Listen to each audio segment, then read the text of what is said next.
우리가 함께 묵상하면서 은혜를 나눌 하나님의 말씀은 신약성경 에베소서 5장 14절부터 21절까지 기록된 말씀입니다.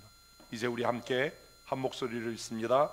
그러므로 이르시기를 잠자는 자여 깨어서 죽은 자들 가운데서 일어나라. 그런즉 너희가 어떻게 행할지를 자세히 주의하여 지혜 없는 자같이 하지 말고 오직 지혜 있는 자같이 하여 세월을 아끼라. 때가 악하니라. 그러므로 어리석은 자가 되지 말고 오직 주의 뜻이 무엇인가 이해하라. 술 취하지 말라. 이는 방탕한 것이니 오직 성령으로 충만함을 받으라. 시와 찬송과 신령한 노래들로 서로 화답하며 너희의 마음으로 주께 노래하며 찬송하며 범사에 우리 주 예수 그리스도의 이름으로 항상 아버지 하나님께 감사하며 그리스도를 경외함으로 피차에 복종하라. 아멘. 2024년 우리 교회는 청년신앙이라고 하는 표로 한 해를 살아갈 겁니다. 청년, 어떤 사람이 청년이지요? 우리는 그냥 생리학적으로 영아, 유아, 그리고 소년기, 청소년기, 청년기, 장년기, 중년기, 그리고 노년기, 이렇게 인생을 나눕니다. 그 사람들이 살아가는 그 기준으로 하면 저도 이제 노년의 그 초입에 들어서 있는 사람입니다. 저는 마음으로는 그렇게 생각하지 않는데 뉴스에 보면 60대 노인이 이러면 가슴이 철렁해요. 60대 노인이, 옛날에 그러면 굉장히 남의 일 같았는데 이게 60대 노인이 이러면 왠지 좀 씁쓸하고, 한편으로는 또 기쁜 건 3년 있으면 연금 탄다, 5년 있으면 지하철 공짜다, 뭐 이런 희망이 막 생기기도 하면서 이래도 되나? 막 이런 생각이 들기도 하고 복잡합니다. 청년, 누가 청년이지요? 이게 손발이 안 맞아. 내가요 해. 진짜 이게 참. 아니 새해는 좀 바뀝시다 좀. 누가 청년이지요? 내가요. 청년하면 저는 갈렙이 떠오릅니다. 갈렙. 우리 해마다 전교인 체육대회 하는데 제 소원은 갈렙이 이기는 거예요. 맨날 여호수아가 이기는 것 같아. 좀 갈렙이 이기는 거예요. 저는 거의 여호수아 편에 들어가는 것 같은데, 올해에는 우리 전교인 체육대회에 갈렙 팀이 좀 승리했으면 좋겠습니다. 아멘을 안 하네. 누가 갈렙 팀이 될지 모르기 때문에. 갈렙은 2인자였습니다. 2인자로 살아가는 건 1인자로 살아가는 것보다 훨씬 어렵습니다. 굉장히 씁쓸했을지도 모릅니다. 성경에 나이는 기록되어 있지 않지만 우리가 잘 아는 대로 이스라엘 백성들이 가나안을 정탐할 때 그 12명의 정탐꾼 중에 하나가 갈렙이었습니다. 그도 한 지파의 지도자였고 여호수아도 한 지파의 지도자였습니다. 정탐을 마치고 돌아와서 10명의 정탐꾼들은 하나님이 약속하신 그 땅을 악평했습니다. 포도송이를 두 사람이 나무에 꿰서 메고 왔다고 하니까 그 땅의 포도가 얼마나 거대했는지 우리 짐작할 수 있겠지요. 그 거대한 포도를 어깨에 지고 와서 그 사람들이 했던 이야기는 그 땅은 거민을 삼키는 땅이다. 우리가 그 땅에서 뭘 보았다고요? 거인족을 보았다. 우리가 그 땅에 들어갈 수 없다. 이스라엘 백성들이 울면서 탄식하기 시작했습니다. 하나님을 향해서 불평하고 원망할 때에 두 사람, 여호수아와 갈렙은 옷을 찢고 우리가 하나님을 노엽게 하지 말자. 그들의 보호자는 그들에게서 떠났고 우리가 하나님을 기쁘시게 하면, 아멘. 우리가 하나님을 기쁘시게 하면 그들은 우리의 밥이라. 너무 멋진 말을 하잖아요. 그러나 이스라엘 백성들의 돌아선 마음을 돌이키기에는 그 수가 너무 적었습니다. 딸랑 두 사람이었으니까요. 이스라엘 모든 장정들이 돌을 들어서 여호수아와 갈렙을 치려고 할 때 하나님께서 나타나셨고, 하나님께서 그 사건을 통해서 이스라엘 백성들이 40일 동안 가나안을 정탐한 그 하루를 1년으로 계산해서 너희가 이 40년 동안 광야를 방황하게 될 거다, 배회하게 될 거다. 그리고 20세 이상으로 계수함을 받은 사람들은 다 이 광야에서 죽게 될 거고, 우리의 자녀들은 다 포로가 돼서 노예로 팔려갈 거다라고 이야기했던 너희의 어린 자녀들만이 그 가나안을 차지하게 될 것이다 라는 비극적인 사건을 우리는 압니다. 모세가 죽은 이후에 여호수아는 모세의 뒤를 이어서 이스라엘의 위대한 지도자가 되었습니다. 그 이후에 갈렙의 이야기는 등장하지 않습니다. 갈렙 마음이 좀 섭섭하지 않았을까요? 좀 서운하지 않았겠습니까? 그렇죠? 나도 하나님의 편에 섰던 사람인데 내가 여호수아와 비교해서 무엇이 부족하길래 나는 이인자가 됐을까? 그게 불만이었을 것 같다라는 생각도 들어요. 여호수아를 읽으면 갈렙의 이야기는 안 나옵니다. 다 뭐에 대한 이야기예요? 여호수아의 이야기예요. 여호수아서를 읽다가 우리는 굉장히 충격적인 사건을 하나 만납니다. 무슨 사건을 만나지요? 모르세요? 기브아 사람들. 그들이 위장하고 변장을 하고 와서 화친을 맺자고 할 때 여호수아는 하나님께 묻지 않습니다. 그래서 즉각적으로 조약을 맺지요. 그런데 3일 지나고 나니까 그들은 바로 인근에 살던 사람이었습니다. 이때 가장 불같이 화를 내고 불만을 토로하고 불평을 할 수 있었던 사람은 누구예요? 갈렙이었습니다. 그런데 성경은 한마디도 언급이 없습니다. 무슨 얘기예요? 이인자였던 갈렙은 여호수아의 실수, 여호수아의 실책, 엄청난 실수를 한 거잖아요.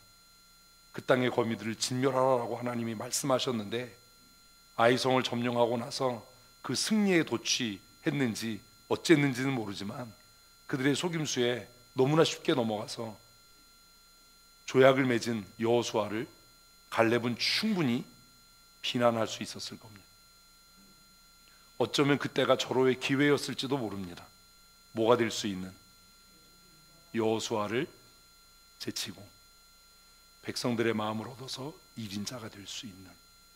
그러나 여호수아를 읽어보면 갈렙의 이야기는 나오지 않습니다. 그래서 생각합니다. 아, 갈렙은 용맹한 용사였을 뿐만 아니라 성숙한 인격의 사람이었나 보다. 제 혼자 생각이에요. 성경에 써 있지 않아요. 그 사건을 읽으면서 3일 지나고 백성들이 원망했다, 불평했다. 그러면 충분히 그런 상황에서 누가 등장했다면 갈렙이 등장해서 거봐라, 내가 이렇게 될 거라고 했지, 이랬더라면 그는 어쩌면 여호수아를 대신하는 1인자의 자리에 오를 수 있었을지도 모를 일입니다. 그러나 갈렙은 그렇게 하지 않았습니다. 그래서 그 위기는 부드럽게 극복되어지고 그들은 오히려 성막에서 물을 깃고 나무를 하는 장작을 마련하는 그런 일들을 하게 되지요. 여호수아의 삶과 사역의 가장 큰 위기에 그 위기를 극복할 수 있었던 것은 갈렙의 겸손과 온유와 침묵 때문이라고 저는 개인적으로 생각합니다. 성경을 읽으면서 그런 생각을 합니다. 왜 이때 갈렙은 침묵했을까? 왜요? 하나님이 택해서 세운 사람이 내가 아니라는 것을. 또 한편으로는 하나님의 택함을 받아서 세워진 사람도 실수할 수 있고, 그리고 그 실수의 때에 내가 해야 할 일은 그의 허물을 어쩌면 감싸고 덮고 그리고 그를 돕는 것이라고 생각했기 때문은 아닐까라는 생각을 합니다. 그리고 여호수아가 그렇게 잘 흘러갑니다. 승승장구하지요. 그리고 이제 정복이 거의 끝나가는 여호수아의 마지막 부분에 다시 갈렙의 이름이 등장합니다. 14장 10절에 보면 같이 읽습니다. 이제 보소서, 여호와께서 이 말씀을 모세에게 이르신 때로부터 이스라엘이 광야에서 방황한 이 45년 동안을 여호와께서 말씀하신 대로 나를 생존하게 하셨나이다. 오늘 내가 85세로 돼 모세가 나를 보내던 날과 같이 오늘도 내가 여전히 강건하니 내 힘이 그때나 지금이나 같아서 싸움에나 출입에 감당할 수 있으니 그날에 여호와께서 말씀하신 이 산지를 주소서. 당신도 그날에 들으셨거니와 그곳에는 아낙 사람이 있고 그 성읍들은 크고 견고할지라도 여호와께서 나와 함께 하시면 내가 여호와께서 말씀하신 대로 그들을 쫓아내리이다 하니.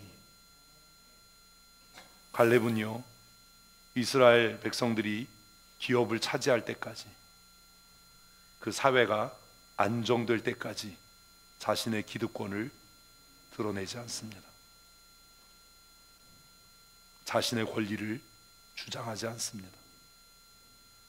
그래서 여호수아를 읽다 보면 갈렙은 잊혀진 사람 같은 느낌이 듭니다. 아니, 그 12명의 정탐꾼 중에 유일하게 살아남았던 두 사람 중에 여호수아는 뭐가 됐고 최고의 지도자가 됐고, 왜 갈렙은 묻혀 사는가? 왜 그의 이름은 더 이상 등장하지 않는가?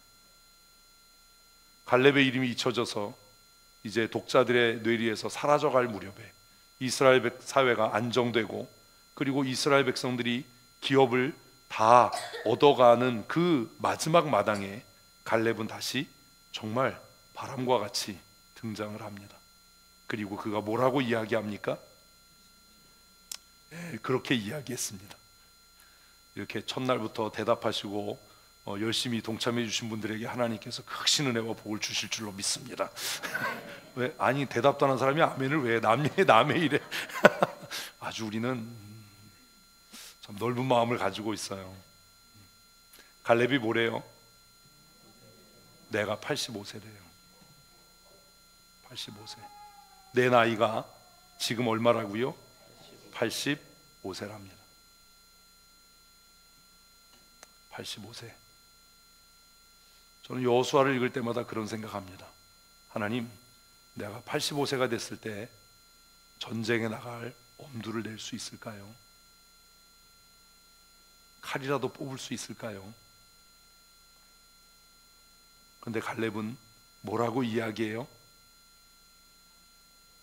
내가 85세지만 그때나 지금이나 한결같다. 우리는 그런 이야기 합니다. 이 나이에 내가 하리. 이 나이에 내가 하리. 연말 돼서 우리 요람 사진 찍자고 그러면 실버진 아주 골치 아파요. 사진 안 찍으려고 그래요. 그러나 명확하고 확실한 건 오늘이 내일보다 젊다는 겁니다. 사진도 찍기 싫어하는데 85세도 안 됐는데, 그런데 갈렙은 여호수아 앞에 나가서 내가 85세입니다 40년 전에 당신이 하나님의 말씀을 나와 함께 듣지 않았습니까? 모세가 약속한 것을 당신도 알고 있지 않습니까? 그러니 이제 이스라엘 지파들이 다 기업을 얻게 됐으니까 그날 내게 약속한 그 산지를 내게 주십시오. 근데 그 산지가 어려운 땅이에요. 12절 보면 그곳에는 거인족입니다. 아낙 사람이 있고, 그곳의 성읍은 크고 견고합니다. 생각을 해보십시오. 밑에서 산을 향해서 공격하는 일은 평지에서 싸우는 거에 10배 이상의 힘을 요구합니다. 그런데 그 산지를 지키고 있는 사람들이 거인들입니다. 근데 그 사람들이 그냥 개활지에서 지키고 있는 게 아니라 어디에서요? 성읍에서. 근데 그 성읍도 견고한 성읍입니다. 도저히 싸워서 이길 가능성은 없습니다. 가나안에 살던 사람들은 수많은 전쟁을 겪었던 사람들입니다.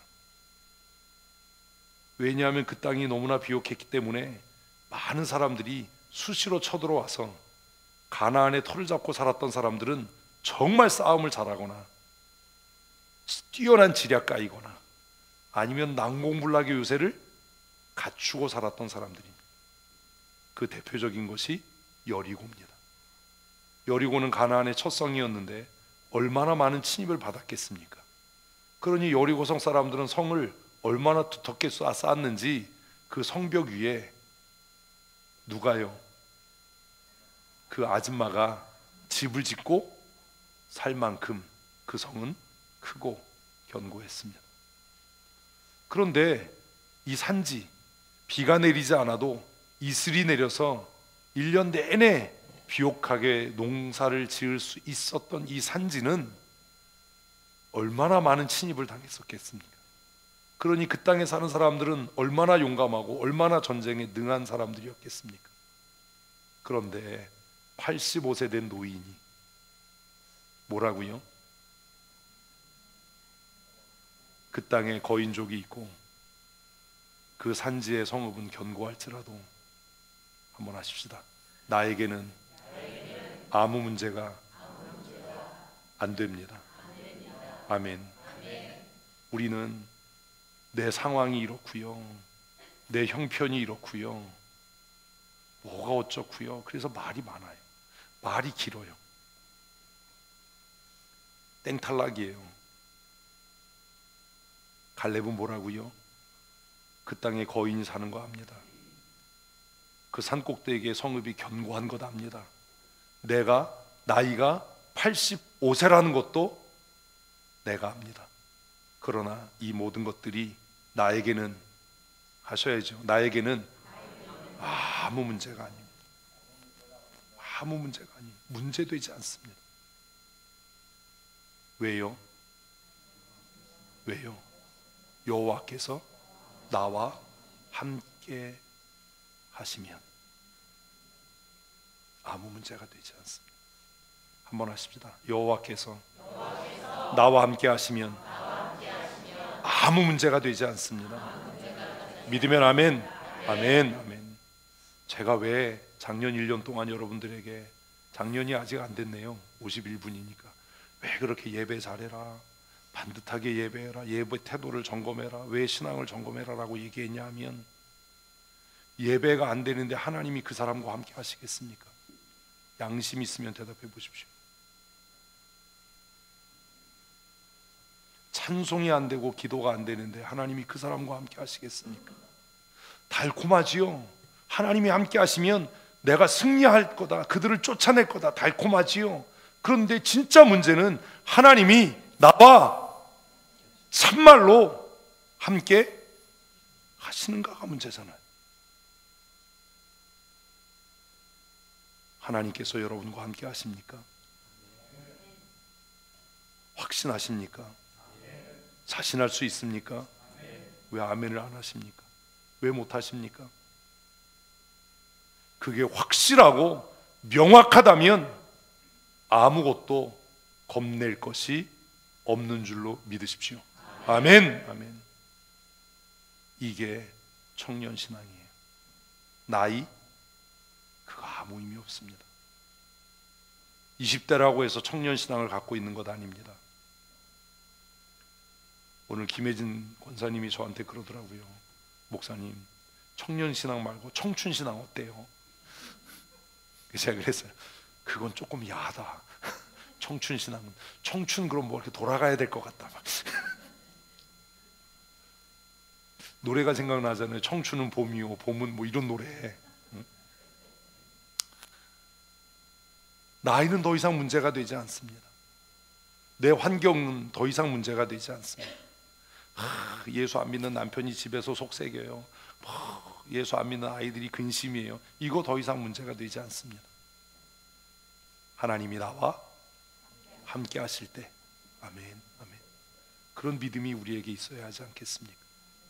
우리가 지금 다시 이렇게 뒤로 돌려서 10절부터 10절부터 다시 한번 정신을 차리고 읽으십시다. 졸리니까 큰 소리로 시작. 이제 보소서 여호와께서 이 말씀을 모세에게 이르신 이스라엘 광야에서 방황한 이 45년 동안 여호와께서 말씀하신 대로 나를 생존하게 하셨나이다.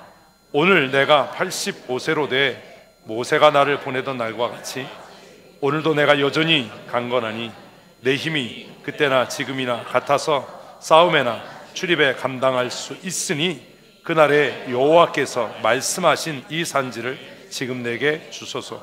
당신도 그날에 들으셨거니와 이곳에는 아낙 사람이 있고 그 성읍들은 크고 견고할지라도 여호와께서 나와 함께 하시면 내가 여호와께서 말씀하신 대로 그들을 쫓아내리이다 하니. 아멘. 퀴즈. 말씀이 몇 번 나오죠? 많이. 고미정 원사님 역시 영특해요. 많이. 그죠? 10, 11, 12 세 절이죠. 네? 우리 몇 절부터 읽은지도 몰라요? 세 절이잖아요. 말씀이라는 단어가 4번 나와요. 그리고 말씀하신 대로가 3번 나와요. 갈렙은 어떻게 청년 신앙으로 살았어요? 하나님의 약속의 말씀을 붙잡고 살았기 때문입니다. 아멘. 아멘. 제가 지난 1년 동안 여러분들에게 제발 큐티해라, 큐티해서 올려라, 1년에 한 번은 성경 읽어라, 왜 그렇게 닥달했는지 아십니까? 내가 아무리 하나님이 나와 함께 하셔 내가 청년 신앙으로 승리할 걸 우겨도 그거 안 됩니다. 청년 신앙 어떻게 가능해요? 말씀을 붙들고 살아갈 때예요. 아멘. 아멘. 왜 나이 들면 우울해져요? 말씀 붙들고 있지 않아서 그래요. 젊을 때는 내 힘으로, 내 능력으로, 내 노력으로, 내 수고로 무언가 했고 할 수 있었고 하고 있는 것 같았던 거예요.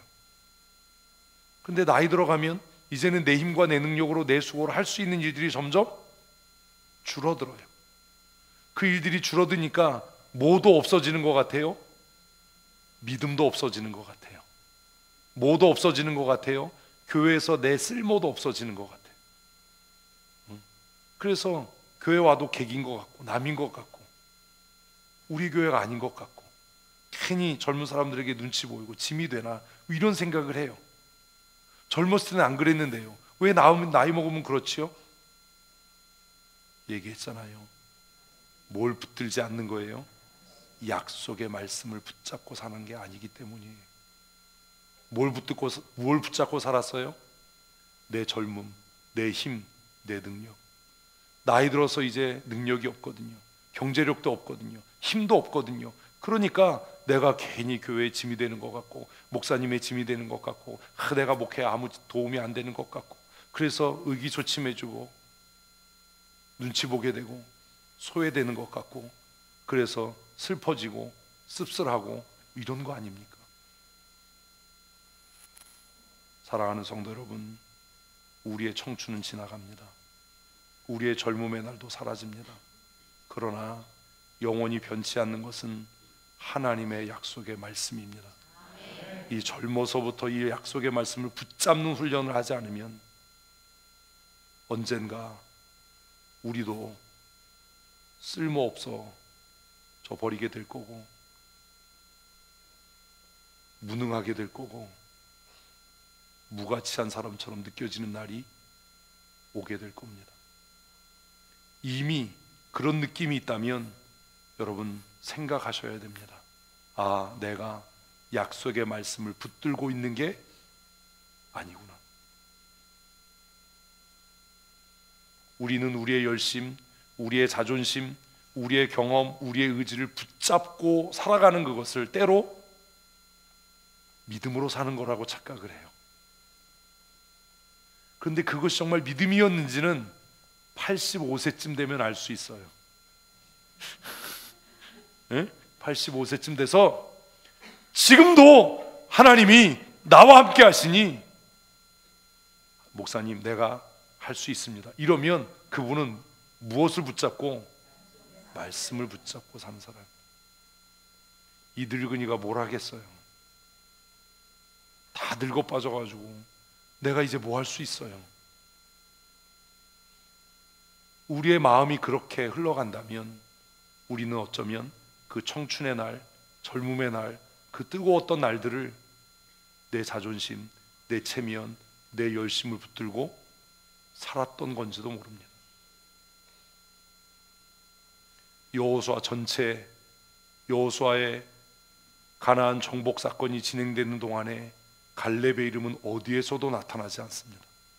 그러다가 40년이 지난 갈렙이 85세 됐을 때 갈렙은 나타나서 뭐라고 이야기합니까? 내가 지난 40년간을 말씀대로 살았다. 아멘.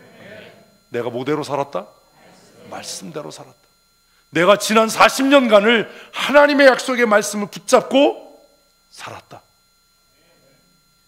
그때 내가 40이었고 이제 내가 85세가 되었지만 나는 나이 들고 시간이 흘러서 내 청춘과 젊음의 날은 다 지나갔지만 하나님의 약속은 변함이 없다. 할렐루야. 아멘. 이게 청년 신앙인 거예요. 내가 늙는다고 내가 믿는 하나님도 함께 늙어가십니까? 내가 나이 먹는다고 하나님의 능력이 나이 먹어갑니까? 내가 노년의 삶을 산다고 하나님도 늙어지셨습니까? 그거 아니잖아요. 그거 아니잖아요. 갈렙이 85세에도 당당하고 용기 있게 내가 칼을 빼서 저 안악 자손을 쳐서 물리치겠다라고 말씀할 수 있었던 것은 그가 무엇대로? 약속하신 말씀을 붙잡고 살았기 때문입니다. 청년 신앙으로 산다는 건 우기는 게 아니에요. 청년 신앙으로 사는 건 괜히 객기 부리고 열심 내는 게 아니에요. 청년 신앙으로 산다는 건 무엇을 붙잡고? 약속의 말씀을 붙잡고 살아가는 겁니다. 아멘. 아멘. 제가 여러분들에게 오래전부터 말씀드렸지요. 사명이 있는 한 죽지 않는다. 그게 갈렙의 이야기였어요. 나이 40에 하나님께로부터 받은 약속의 말씀 뭐요? 이 산지를 너에게 주마 라고 했던 그 약속의 말씀을 갈렙은 장장 몇 년 동안? 40년 동안 붙들고 산 겁니다. 오늘도 응답이 없고 내일도 응답이 없고 하나님의 긴 40년의 침묵을 그는 불변하신 하나님, 한번 말씀하시면 반드시 이루시는 하나님의 그 약속의 말씀을 붙잡고 장장 몇 년을 그렇게 산 겁니다. 여러분 얼마나 기다려 보셨습니까? 그리고 하나님의 때가 되었을 때 갈렙은 멋지게 이야기합니다. 내가 지난 내 청춘의 날들을 무엇으로 살았다? 약속의 말씀을 붙들고 살았다. 약속의 말씀을 붙잡고 살았다. 그날에 하나님께서 나에게 약속하셨으니 나는 무능하고 나는 늙어져도 하나님은 그 약속을 반드시 지키실 줄로 내가 믿는다. 아멘. 그러니 이 산지를 내게 다오. 예의를 갖춰서 함께 정탐했던 여호수아지만 그가 하나님이 세우신 최고의 권위였으니까 이 산지를 내게 주십시오. 그날에 당신도 듣지 않았습니까? 그날에 하나님께서 나에게 약속하신 산지를 내가 지금 청구합니다. 그러니 이 산지를 내게 주십시오. 그 땅에 안악 자손이 사는 것 압니다. 그 땅의 성읍들이 견고한 것도 압니다. 그러나 그날에 약속하신 하나님은 불변하시고, 그 하나님이 지난 40년 동안 나와 함께 하셨고, 그 하나님이 지금도 나와 함께 하시니 내가 반드시 그 산지를 취할 것입니다. 아멘. 얼마나 멋진 신앙입니까? 그래서 제가 배운 게 그거예요. 사명이 있는 한 결코 죽지 않는다. 언제 죽어요? 사명을 잃어버릴 때예요. 사명을 잃어버릴 때예요. 그러니 사랑하는 성도 여러분, 하나님의 약속의 말씀을 붙잡고 사십시오. 하나님이 주신 사명을 귀히 여기십시오. 내가 그 사명을 이루는 게 아닙니다. 그 사명이 나를 살게 하는 겁니다. 많은 사람들은 내가 사명을 위해서 산다라고 생각합니다. 아니에요. 내가 그 사명 이루기 위해서 산다라고 생각합니다. 아닙니다. 갈렙을 보면 무엇이 갈렙을 85세가 될 때까지 강건하게 했습니까? 하나님이 주신 말씀, 그 사명이 갈렙을 살게 한 겁니다. 한번 하십시다. 하나님께서 내게 주신 사명이 나를 살게 합니다. 아멘. 그러니 직분을 사모해야 합니다. 하나님께서 만일 여러분들에게 우리 교회 모든 성도들의 대표가 되는 장로의 직분을 주셨다면 그 직분을 잘 감당할 수 있는 물질의 복도 주실 겁니다. 내가 훌륭하고 똑똑해서 부자 되는 것 아닙니다. 제가 지금 신명기 읽다 내려왔습니다. 신명기에 뭐라고 써 있는지 아십니까? 너희가 다른 민족보다 숫자가 많거나 훌륭해서 하나님이 너희를 택한 게 아니다. 다만 하나님 여호와께서 너희를 사랑하시고 너희 조상들과 맺은 언약을 기억하셨기 때문이다. 하나님께서 너희에게 은혜와 복을 주시는 것은 너희가 의롭기 때문이 아니라 하나님께서 너희에게 맡기신 사명을 이루시기 위해 하나님께서 너희에게 복을 주시는 거다. 아멘. 아멘. 그러니 내가 사명을 이루는 게 아니라 하나님이 내게 주신 사명이 나를 살게 하는 겁니다. 그러니 사명자로 산다는 게 얼마나 복된 일입니까? 우리가 그 사명을 귀히 여기지 않을 때 하나님께서도 우리를 귀히 여기지 않을 겁니다. 우리가 그 사명을 가벼이 여길 때 하나님도 우리를 가볍게 보실 겁니다. 그러니 사랑하는 성도 여러분, 새해에는 내가 죽도록 충성합니다, 내가 사명을 위해 삽니다, 이렇게 말하지 말고 아버지께서 내게 주신 사명이 나를 살게 합니다. 아멘. 아버지께서 내게 맡기신 사명이 나를 강건하게 합니다. 아버지께서 내게 맡기신 사명이 나를 부욕해 합니다. 아멘. 우리 그렇게 믿음의 싸움을 싸우며 살아가야 하지 않겠습니까? 제가 돌아보면 너무나 많은 감사들이 있지만 그 중에 하나가 뭐냐면 하나님께서 저를 목사로 부르시고 목사로 세우셔서 이 사명 감당하라고 웬만하면 감기도 안 걸리게 하시고 웬만하면 아파서 눕지도 않게 하시는 거예요. 저는 그걸 알아요. 왜요? 내가 체력이 약하다는 걸 아니까. 내가 선천적으로 건강한 사람이 아니라는 걸 아니까. 그러나 저와 함께 여러분 신앙생활하는 지난 10수년 동안 제가 아파서 강단에 못 선 적이 있었습니까? 몸살 걸려서 오늘은 설교 못합니다, 이런 일 없었잖아요. 그래서 생각합니다. 하나님께서 내게 주신 목사의 직분과 사명이 나를 살게 한다. 그 사명이 나를 부욕해 하고 그 사명이 나를 형통케 한다. 그러니 이것이 얼마나 감사한 일인가. 청년신앙으로 산다는 건 하나님의 약속의 말씀을 붙잡고 그 주신 사명의 자리와 부르신 소명의 자리에서 끝까지 신실하게 충성되게 그 일을 감당하는 겁니다. 언제까지요? 주님께서 됐다라고 말씀하실 때까지. 그렇게 살았던 사람이 모세입니다. 모세는 하나님께서 부르시는 날까지 기력이 쇠하지 않았다. 눈이 어두워지지 않았다. 그거 읽으면 조금 낙심돼요. 나는 이미 틀렸어. 눈이 어두워져서 노안이 오고 안경을 썼다 벗었다 해야 되고, 가까이 있는 건 가까이에서 안 보이고 멀리 있는 건 멀리 있어서 안 보이고, 다초점을 했는데도 안 보이고, 어떤 때는 안경 쓰고도 안경을 찾고, 이러니 나는 글렀어 뭐 이러지만, 여러분 안경 쓰고 세수해 보셨어요? 이거 얼마나 낙심되는지 아세요? 안경 쓰고 팍 세수하는데 낙심이 되잖아. 막 와, 이거 뭐 돌대가리도 아니고 또라이도 아니고 이게 뭐냐. 안경 쓰고 막 안경 찾아. 어떤 때 정말 피곤해가지고 안경 쓰고 이렇게 침대에서 뻗잖아요. 그래서 놀래서 일어나잖아 막. 응? 몰라요? 놀래서 일어나. 그럼 뭐 해요? 습관적으로 안경을 찾는 거야. 내 안경 어디 뒀지? 너무나 잘 보이고 있다는 건 생각은 못하고, 이러고 나다가 아, 내 안경인데 콧등에 있구나 이러면 얼마나 낙심되는지.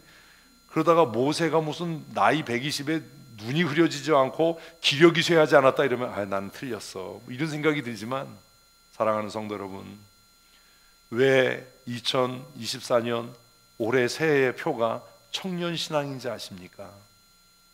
우리 어차피 예수 믿는 거니까 죽는 날까지 하나님이 주신 은혜로 사십시다. 갈렙처럼요. 갈렙처럼. 이런 신앙으로 사는 사람이 청년 신앙으로 사는 사람입니다. 약속의 말씀 붙잡고 사십시다. 새해에는 제가 뭐 큐티해라 마라 이제 얘기 안 할 겁니다. 알아서 하십시오. 알아서. 둘 중에 하나입니다. 그 약속의 말씀을 견고히 붙들어서 내 곳으로 만들어 청년 신앙으로 살 것인지, 나는 이미 틀렸다, 이번 생은 이렇게 마무리하마 이러고 말 건지 결정하십시오. 저는 결심했습니다. 저는 2024년 올 한 해를 청년 신앙으로 살아갈 겁니다. 아멘. 그래서 마침내 주님께서 약속하신 그 불가능해 보이는 산지를 나의 것으로 만드는 삶을 살 겁니다. 아무쪼록 여러분들도 그랬으면 좋겠습니다. 이렇게 끝나면 얼마나 좋겠습니까?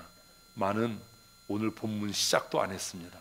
눈치 있는 분들은 아실 겁니다. 본문은 어디 읽었는데, 에베소서를 읽었는데 왜 지금 여호수아를 하나, 이런 생각을 아마 못하신 분들이 태반일 거라고 생각을 하지만, 제가 여러분들의 그런 착각을 깨트리기 위해서 에베소서 말씀을 또 보지 않겠어요? 12시 10분입니다. 갈렙의 신앙, 말씀, 약속의 말씀을 붙잡고 사는 삶이 어떤 신앙? 청년 신앙. 85세가 돼도 요동하지 않고 까딱없는 믿음의 사람. 그래서 2024년에는 전교인 체육대회에 갈렙팀이 우승했으면 좋겠습니다. 오늘 우리가 읽은 에베소서 말씀에서 바울은 갈렙의 믿음의 고백 같은 고백을 합니다. 14절 말씀을 다시 읽습니다. 그러므로 이르시기를 잠자는 자여 깨어서 죽은 자들 가운데서 일어나라. 아멘. 이 본문으로 제가 한 번 설교를 했었습니다. 뭐 하라고요? 잠자는 자여 깨어서, 잠자는 자여 깨어서, 잠자는 자여 깨어서. 왜 깨요? 죽어 있다는 거예요.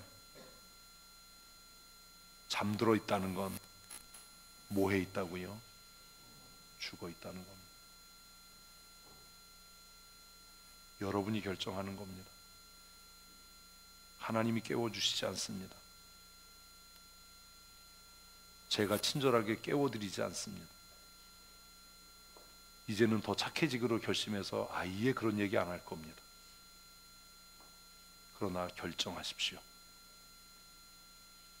죽어있는 자들과 함께 죽음을 향해 갈 것인지, 그 죽어있는 자들 가운데서 깨어 일어설 것인지. 바울은 사랑하는 에베소 교인들을 향해 그러므로 이르시기를 잠자는 자여 깨어서 죽은 자들 가운데서 일어서라. 왜냐? 그리스도께서 너에게 비추이실 것이기 때문이다. 23년 한 해 동안 기도하고 말씀을 읽고 말씀 묵상하는 일을 통해서 하나님께서 우리의 가슴에, 우리의 삶에 이미 구원의 은혜, 충만하신 성령의 기름 부으심을 부으신 줄로 믿습니다. 우리가 노력해서 구원 얻는 것 아니고 우리가 애써서 정결케 되고 의롭게 되는 것 아니지만 하나님의 은혜로 우리가 구원함을 얻고 거룩하고 정결한 믿음의 사람이 되었다면, 여러분 그렇게 믿는다면 이제는 그 잠자는 자들 가운데서 깨어 일어나야 합니다. 아멘.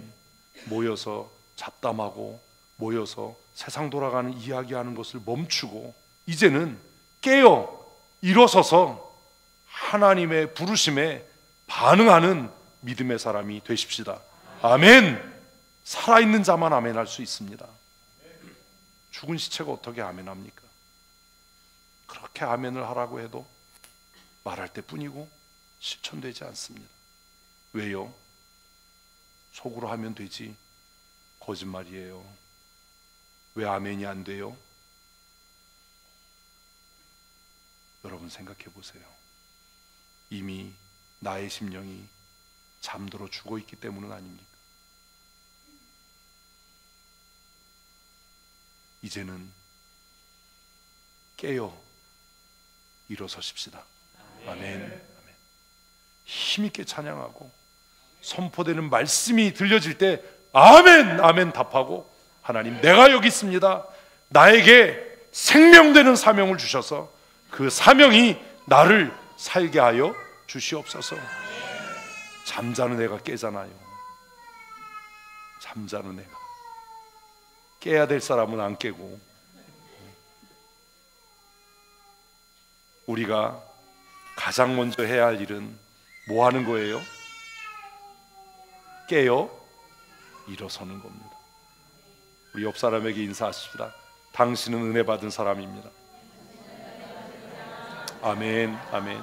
이미 그리스도께서 저와 여러분의 심령에 성령의 빛, 생명의 빛, 은혜의 빛을 비추신 줄로 믿습니다.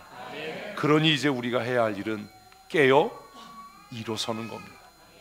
불가능하다고 생각하는 자리에서, 낙심하는 자리에서, 상처받은 자리에서, 게으름의 자리에서, 변명과 타협의 자리에서 일어서십시다. 그 불신앙의 자리를 박차고 일어서서 믿음으로 나아가는 하나님의 사람들이 되십시다. 일어선 다음에 뭐 해야 돼요? 나아가야죠. 어디를 향해? 산지를 향해. 이게 머리가 정리가 안 돼요. 그죠? 일어섰으면 뭐 해야 된다고요? 산지를 향해 나아가야죠. 이 산지를 내게 주십시오라고만 떠들지 말고 그 산지를 향해 행진해 나가야 하지 않습니까? 저와 함께 나아가십시다. 제가 앞서서 갈 테니까 여러분 열심히 따라오십시오. 누군가 지치면 끌고 밀고서라도 우리 하나님이 약속하신 그 산지를 향해 나아가십시다. 한 사람도 낙오하지 않도록. 옆에 사람이 자꾸 머뭇거리면 다이소 가서 1,000원짜리 후라이팬 하나 사십시오. 이제 저는 안 할 테니까 여러분들이 정신 차려라. 깨어 일어나라. 지금이 머뭇거릴 때냐? 우리 함께 하나님의 부르심을 향해 나아가자. 아멘.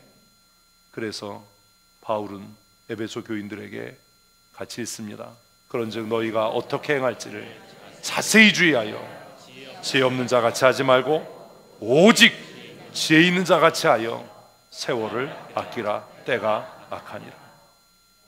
세월을 아끼라. 어떻게 세월을 아껴요? 어떻게 세월을 아껴요?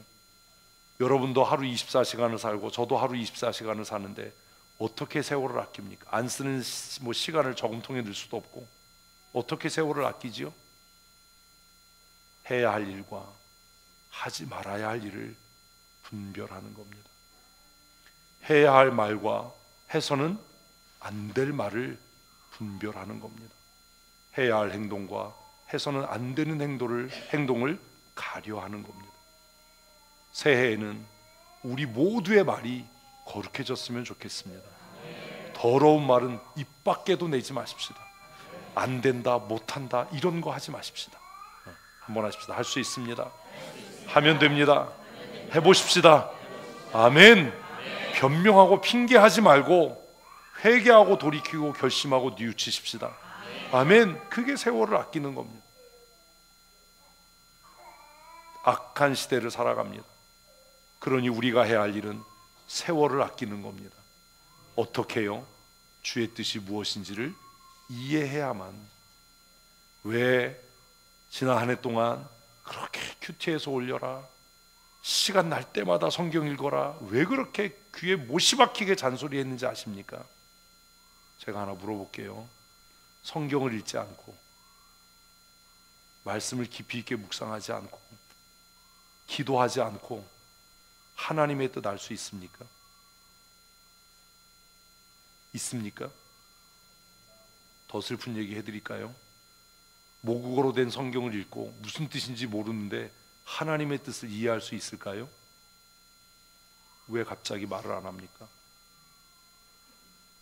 성경 읽고 무슨 뜻인지 모르는데, 선포되는 말씀을 듣고도 무슨 말인지 이해가 안 되는데 어떻게 하나님의 뜻이 무엇인지를 알 수 있습니까? 무슨 방법이 있겠습니까? 하나님의 뜻을 아는 방법이 다른 방법이 있으면 얘기 좀 하십시오. 하나님의 말씀을 제껴놓고 하나님의 뜻을 알 수 있는 방법이 있으면 저에게도 좀 가르쳐 주십시오. 제가 여러분들에게 제발 좀 성경 읽자, 제발 좀 큐티 좀 해라, 큐티하고 있다는 것을 좀 내가 검증할 수 있도록 좀 제발 좀 큐티해서 올려라. 왜 그러는지 아십니까? 하나님의 말씀이 아니고는, 성경이 아니고는 우리를 향한 하나님의 뜻을 깨달아 알 수 있는 방법이 절대로 없기 때문입니다. 어떻게 세월을 아낄 겁니까? 어떻게 지혜 있는 자로 살 겁니까? 올해 청년신앙, 이 신앙으로 우리가 승리하기 위해 지난 1년 동안 훈련하고 연습한 겁니다. 무슨 훈련이요? 주의 뜻이 무엇인가 이해하는 훈련이요. 주의 뜻이 무엇인지 분별하는 훈련이요. 사랑하는 성도 여러분, 1월 1일입니다. 얼마나 산뜻하고 좋습니까? 어제도 밤이 있었고 오늘도 밤이 있고 어제와 같은 하루를 우리가 시작하지만 그래도 기분상 1월 1일이잖아요. 이제 결정해야 되잖아요. 하나님, 세월을 아끼며 살겠습니다. 주의 뜻이 무엇인지 이해하겠습니다.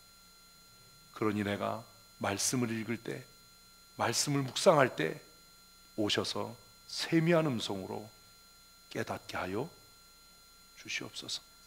아멘. 우리 그래야 되지 않습니까? 경건도 훈련입니다. 경건도 연습입니다. 안 된다고 포기하지 마십시오. 안 될 때마다 회개하십시오. 내가 인생을, 신앙생활을 헛했구나.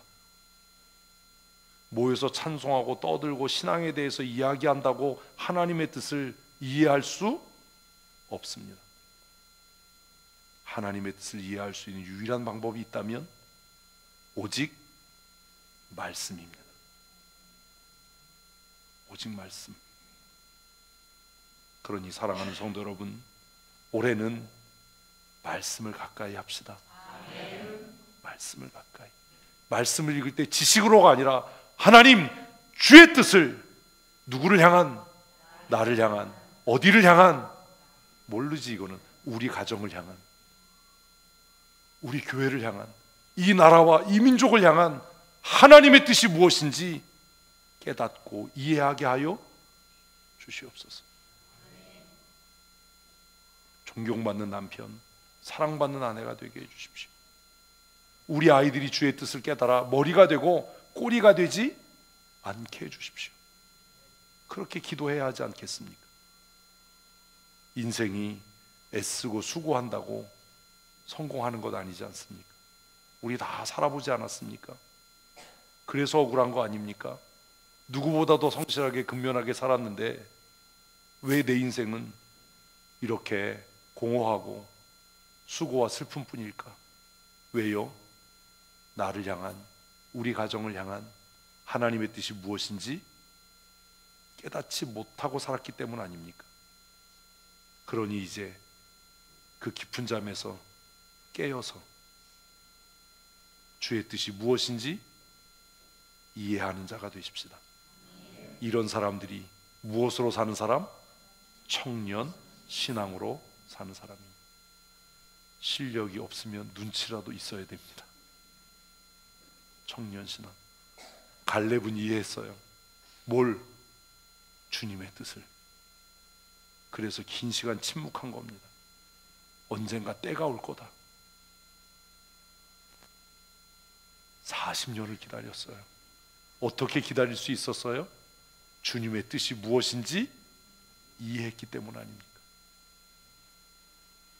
갈렙이 주님의 뜻이 무엇인지 이해하지 못했다면 불평하고 원망하지 않았겠습니까?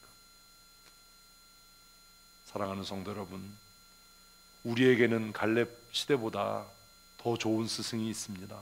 누구요? 성령님이요. 성경 읽다가 깨달아지지 않으면 기도하십시오. 예수님, 주님께서 약속하시기를 진리의 성령께서 너희 가운데 오시면 너희를 모든 진리 가운데로 이끄시고 인도하시고 내가 너희에게 가르친 모든 것을 기억나고 깨닫게 하실 거라고 약속하지 않으셨습니까? 내가 하나님의 말씀을 사모합니다. 나를 향한 주의 뜻이 무엇인지 이해하고자 합니다. 그러니 성령 하나님 내게 오셔서 약속하신 말씀대로 나를 모든 진리 가운데로 인도하여 주시옵소서. 이게 청년신앙으로 사는 겁니다. 이렇게 살지 않으면 어떻게 되냐? 이렇게 됩니다. 같이 있습니다. 술 취하지 말라. 이는 방탕한 것이니. 우리는 생각합니다. 나 술 안 먹어요. 아니요. 우리는 다 무언가에 취해서 삽니다. 여러분은 무엇에 취해 삽니까? 어떤 사람은 자기 교만에 취해 삽니다. 자기 만족과 자기 도취에 취해 삽니다. 그래서 그렇게도 얘기합니다. 난 자존심 빼면 시체야. 얼마나 초라하고 얼마나 불쌍합니까? 어떤 사람들은 쾌락과 향락에 빠져서 살아갑니다. 상대적인 우월감에 빠져서 살아가는 사람들도 있습니다. 지금 현대에 가장 심각한 사회적인 문제가 뭐지요? 중독입니다. 중독. 지금 우리 사회를 가장 시끄럽게 하는 핫한 이슈 중에 하나가 뭐예요? 중독이잖아요. 그 중에 하나가 알코올 중독이고 마약 중독이고 도박 중독이고. 제가 작년에 하이원 리조트에서 세미나 기도회가 있어서 몇 번 거기 있었는데 너무 안타까운 거예요. 그 새벽에 와서 줄을 서요. 돈 있는 사람들 같아 보이지 않아요? 아, 왜 이렇게 살까? 왜 이렇게 살까? 새벽부터 와서 줄을 서요. 입장권 사서 입장하려고. 가정주부 이렇게 옷 입고 오는 거 보면 어떤 분은 아, 이분이 일용직 근로자이신 것 같다라고 느껴지는 분도 새벽부터 와서 줄을 서. 마음이 아프잖아요. 그래서 한번 들어가 볼까 그랬어요. 입장료 5,000원이더라고요. 들어가기가 겁이 났어요. 왜요? 알잖아요. 그죠? 알잖아. 제가 그걸 또 붙잡고 주여 삼창을 외치면서 빚을 갚게 하여 주시옵소서 이러고 있을지 어떻게 알아. 한참 보고 있었더니 양 마귀가, 양의 탈을 쓴 마귀가 우리 한번 들어가 볼까요? 뭐 이러는 거예요. 그래서 제가 속으로 그랬죠. 마귀야 물러가라. 우리 모두는 어쩌면 무언가에 취해서 살아가는지도 모릅니다. 종교가 새로운 중독이 되기도 하지요. 그래서 사회주의 국가에서는 종교는 인민의 아편이다 라고 이야기했는데 그 말이 맞다라는 생각을 저는 해요. 그냥 종교 행위에 취해 사는 거예요. 예배는 나와요. 신앙생활 하는 것 같아요. 교회는 빠지지 않고 나와요. 그런데 그에게서 하나님의 자녀됨의 권세나 하나님의 영광의 모습은 나타나지 않아요. 왜 교회 나와요? 종교 생활에 취해 사는 것 아닙니까?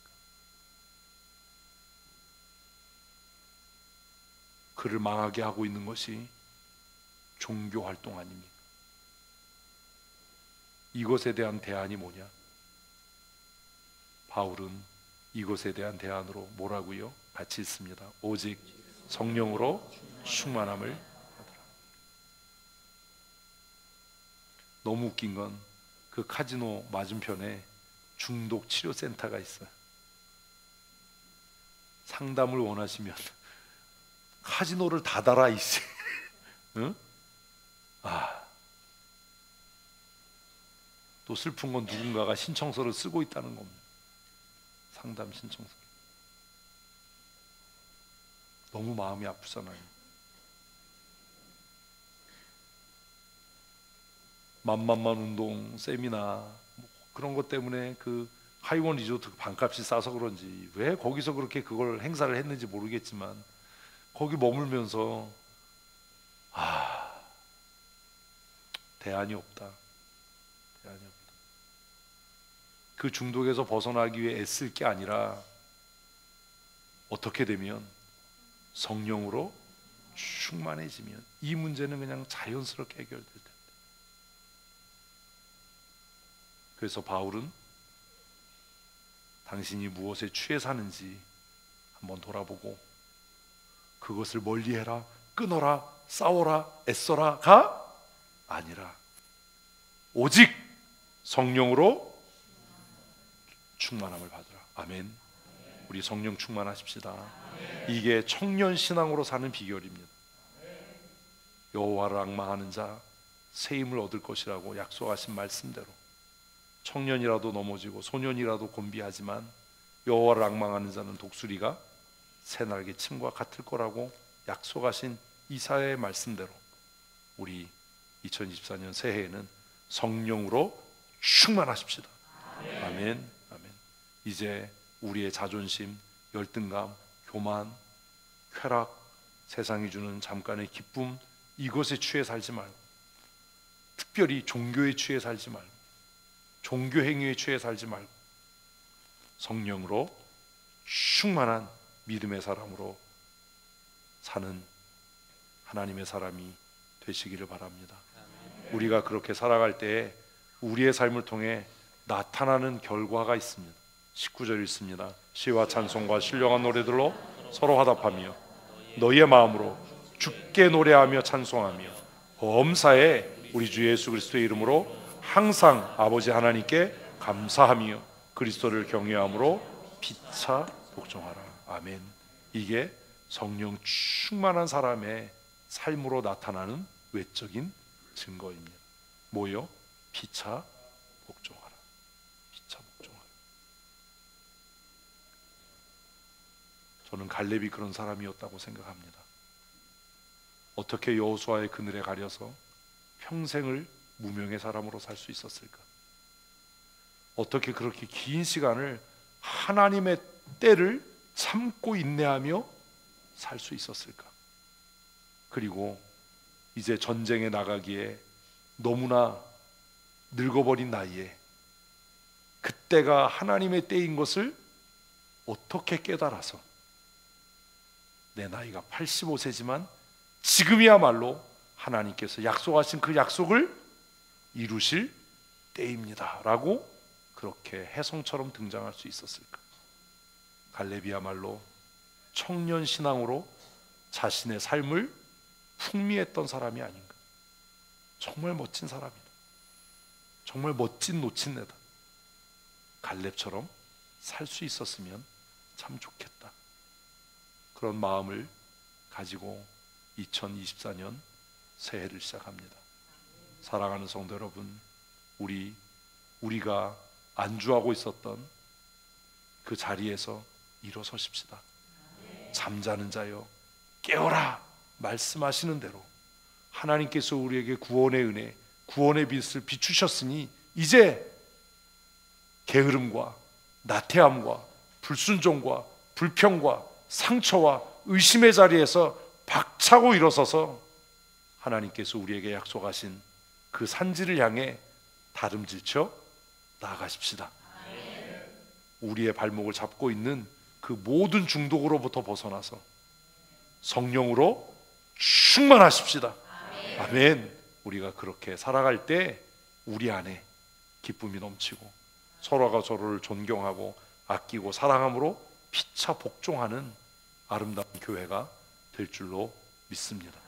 이렇게 살아갈 때 우리가 애쓰지 않아도 하나님께서 불가능해 보이는 그 산지를 정복하게 하실 겁니다. 우리 앞에 놓여 있는 산지 중에 하나가 뭔지 아세요? 그 산의 이름은 18억이에요. 응? 18억 산. 부흥이라고 하는 그 산, 우리의 가정에 화평이라고 하는 그 산, 평강이라고 하는 그 산, 우리의 자녀들의 미래에 대한 그 불확실성의 그 산들이 마침내 우리 앞에 정복되게 될 줄로 믿습니다. 우리 2024년을 믿음으로 청년신앙으로 승리하는 하나님의 사람들 다 되시기를 축복합니다. 이제 우리 다 자리에서 일어서서 하나님 성령으로 충만케 되기를 원합니다. 성령 하나님 오셔서 나를 감화하시고 감동하셔서 변하여 새 사람 되게 하여 주시옵소서. 우리 자유한 마음으로 기쁨으로 하나님 앞에 찬양하시겠습니다. 아버지, 우리가 말씀을 묵상하며 한 해를 보내고 부르짖어 기도하며 새로운 한 해를 시작합니다. 2024년 청년신앙으로 승리하는 믿음의 사람 되게 하여 주시옵소서.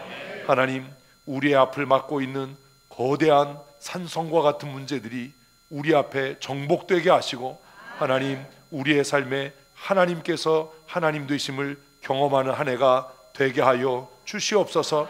잠자는 자여 깨어 저 죽은 자들 가운데 일어서라 말씀하시는 주의 음성을 듣게 하시고 하나님의 구원의 은혜, 하나님의 놀라우신 은혜 입은 자로 담대히 일어서서 하나님께서 우리에게 주신 그 산지를 향해 한 걸음 한 걸음 믿음의 행진을 게을리 하지 않는 하나님의 사람이 되게 하여 주시옵소서. 하나님, 한 해를 살아가는 동안에 낙심되는 일을 만나고 근심되는 일을 만나며 감당치 못할 어려움을 만날 때에 나 홀로 싸워가는 것이 아니라 누군가 나를 위하여 눈물을 흘려가며 기도하는 기도의 동역자가 있음을, 나의 등 뒤에서 나의 곁에서 나의 믿음을 염려하며 근심하며 함께 울어주는 믿음의 동역자가 있음을 잊지 않게 하시고 하나님, 이 새벽을 잊지 않게 하셔서 낙심될 때에 기도의 무릎을 굳건하게 세워 승리하는 하나님의 사람들이 되게 하여 주시옵소서. 특별히 우리 교회 청년들을 축복합니다. 하나님, 우리 사랑하는 자녀들의 삶을 주님께 의탁합니다. 우리 청년들이 뜨거운 가슴으로 하나님을 찾게 하시고 뜨거운 열정으로 하나님 앞에 부르짖어 간구하게 하셔서 2024년 우리 청년부가 부흥하며 성장케 되게 하시고 청년 신앙을 선도해 가고 이끌어가는 거룩한 하나님의 사람들, 십자가의 용사들 되게 하여 주시옵소서. 우리 청소년부 자녀들을 축복합니다. 하나님, 믿음의 은혜를 더하여 주시고 하나님께서 내게 주신 은혜와 은사가 무엇인지를 발견할 수 있는 은총을 더하여 주셔서 하나님께서 그들에게 주신 은혜와 은사의 분량을 따라 표대를 향하여 담대하게 다름쳐 나갈 수 있는 신실하고 충성된 하나님의 사람들이 되게 하여 주시옵소서. 육체의 강건함을 주시고 지혜와 명철함을 허락하여 주시옵소서. 주일학교 교사들과 진장들을 축복합니다. 말씀의 능력을 더하여 주시옵소서. 팀장들에게 성실하고 정직한 마음을 허락하여 주시옵소서. 아버지, 특별히 세우신 우리 두 분 장로님 성령의 능력의 장중에 붙잡아 주시고 진리의 말씀으로 거룩하게 하셔서 하나님, 우리 교회의 어른으로서 모든 성도를 대표하는 믿음의 어른으로서의 역할과 사명을 힘써 감당할 수 있도록 날마다 은혜의 은혜를 더하여 주시옵소서. 하나님, 우리 권사님들 기도의 어머니로 기도의 요정으로 세우셨사오니 기도의 무릎이 녹슬지 않게 하시고 하나님 앞에 무릎 꿇어 부르짖어 간구하며 기도할 때마다 응답하여 주셔서 그 기도를 통해 교회가 평안하며 모든 성도들의 삶이 형통케 되며 윤택케 되는 은혜를 누리게 하여 주시옵소서. 세우신 집사들을 기억하시고 하나님, 우리 교회 선한 청지기로서 교회의 경영을 책임지는 자로서 하나님 깨어있어 정직하며 근면함으로 하나님께서 맡기신 사명을 탁월하게 감당해내는 믿음의 사람들이 되게 하여 주시옵소서. 하나님, 기도하며 2024년 한 해를 시작합니다. 우리 가운데 성령의 기름 부으심을 충만케 하시고 성령으로 새로워지는 은혜를 더하여 주시옵소서. 우리의 삶에 복의 근원 되시는 우리 구주 예수 그리스도의 크신 은혜와 아버지 하나님의 크고 놀라우신 사랑하심과 성령님의 감동하시며 충만케 하시고 감화하시고 새롭게 하시는 능력 있게 하시는 강권적인 은혜와 역사하심이 이제 기도하며 한 해를 시작하고 말씀으로 한 해를 시작하는 사랑하는 주의 권속들 머리머리 위에와 그들의 가정과 그들의 경영하며 출입하는 일터와 사업장 위에 영원토록 함께 있을지어다. 아멘. 아멘. 주님, 은혜를 더하여 주시옵소서.